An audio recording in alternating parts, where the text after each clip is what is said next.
ఇందాక ఆర్డీఓ గారు చెప్పారు, మనకి పాస్ పుస్తకాలు దాదాపు మన కాన్స్టిట్యున్సీలో అయితే దాదాపు 17,000 మందికి పాస్ పుస్తకాలు ఇస్తున్నాం, రీసర్వే అయిన పుస్తకాలు. ఈ రాజముద్ర అనేది మన ప్రభుత్వాలు మనకిచ్చిన స్వతంత్రం వచ్చిన దగ్గర నుంచి దేనికైనా రాజముద్ర ఉన్నది. మన సొంత నా బొమ్మ లేదా జగన్మోహన్ రెడ్డి బొమ్మ లేకపోతే ఇంకో బొమ్మ ఉండటానికి చట్టం ఒప్పుకోరు. కానీ గత ప్రభుత్వం చట్టాన్ని అధిగమించి వాళ్ళ సొంత బొమ్మలు వేసుకున్నారు.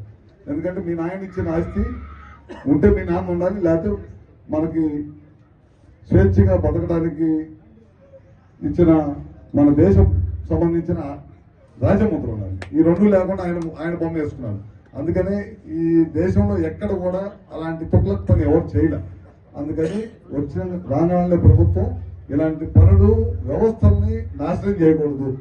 పెద్దలు రాజ్యాంగకర్త అంబేద్కర్ గారు కొన్ని రాజ్యాంగాన్ని అందించేటప్పుడు కొన్ని నియమాలు అందించారు, అది దాటకూడదని. అది దాటారు కాబట్టి వాళ్ళు ప్రభుత్వాన్ని కోల్పోవాల్సి వచ్చింది. అందుకని ఈ ప్రభుత్వం అధికారంలోకి వచ్చిన తర్వాత ఇమీడియట్ గా అట్లాంటి తప్పులు చేయకూడదు, ఎంత ఖర్చు అయినా పర్వాలేదని చెప్పి మళ్ళీ